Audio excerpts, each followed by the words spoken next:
Alright, good evening one and all. My name is Somil Shah, and in this video I would be teaching you how to fetch data from websites using Pandas. Sorry for the mistake that should be using. Alright, so in this tutorial I would be teaching you how to fetch data from this website. For this example, I'm gonna take the website from United States Energy Information Administration. So here you can see we have a big list of tables. We have certain states and we have the energy values in kilowatt hours. So it's basically in cent, right? So I'm going to be teaching you how to get data from these websites using Pandas. So let's get started, guys. Let's not waste much of the time. So the very first thing that I would want to show you for this tutorial, we need the request library. So I'm gonna say from import request, import Cbon.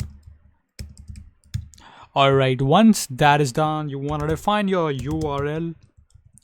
So that's done. Now what we want to do is we're gonna say df. Let me zoom in a little bit.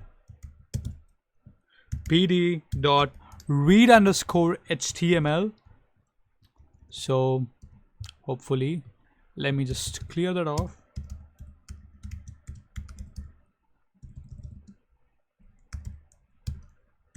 So read underscore HTML and supply the URL.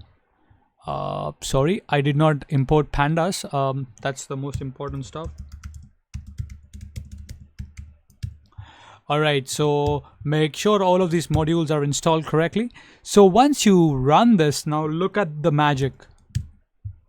So we have the entire dataset in form of a pandas data frame. So now you have to see what exactly do you need. So if I say 0, so here you can see this is not what I'm looking for, but now if I say 1, look at this. Wow, we just fetched the entire table from the website using Pandas. So look at this, guys. Isn't this amazing? Now want to show you a couple of more websites that you can try it on. It should work basically on any websites. So I'm gonna just say USA state. So I'm gonna find a list of United States, list of states. Basically, I'm looking for something that has a column, right? I mean, what I'm trying to say is a table. This method only works on table, right? If there is no table, remember it won't work.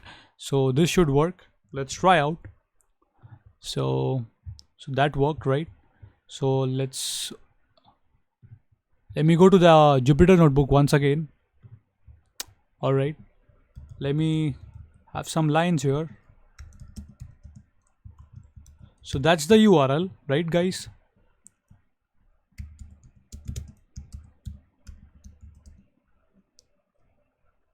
So read underscore HTML.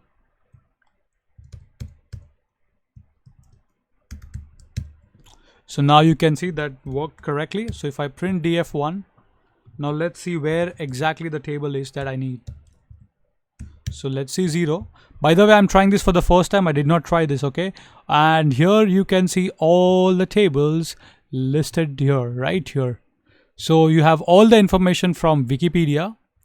Essentially, this column right there that you just needed. Right here. Now one of the problem you might face is the multi-indexing problem to get rid. So that means you have 2 index. So to get rid of that, what I usually do is I say headers.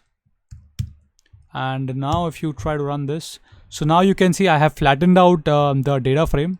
And to get rid of these columns, you can just say 1 colon. So 1 after your first row. So here you can see it's beautiful, guys. This is just amazing. So I can just say columns. So these are the list of columns. Let's say you just want the United States states, right?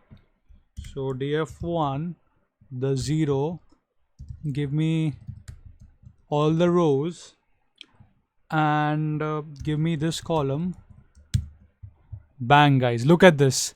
Isn't it amazing? See how powerful Pandas is. So let me just print the data frame once again.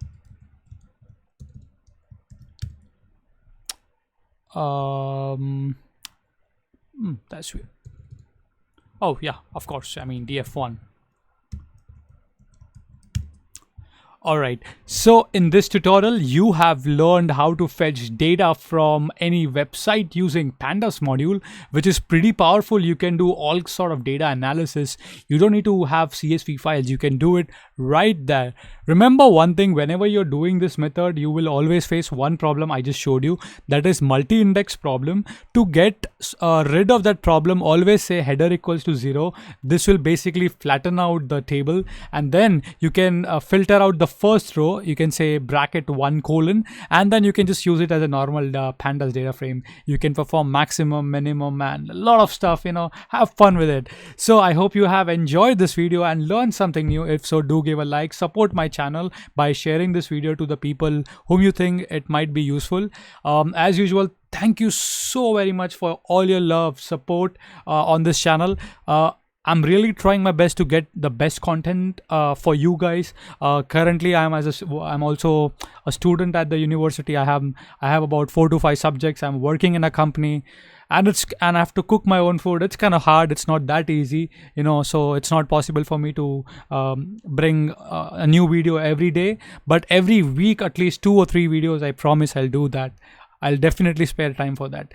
So thank you so very much again for watching this video. See you guys in the next video. If you have questions, please post your question, and I will try my best to get back to you as quick as possible. Once again, thank you for all your love and support.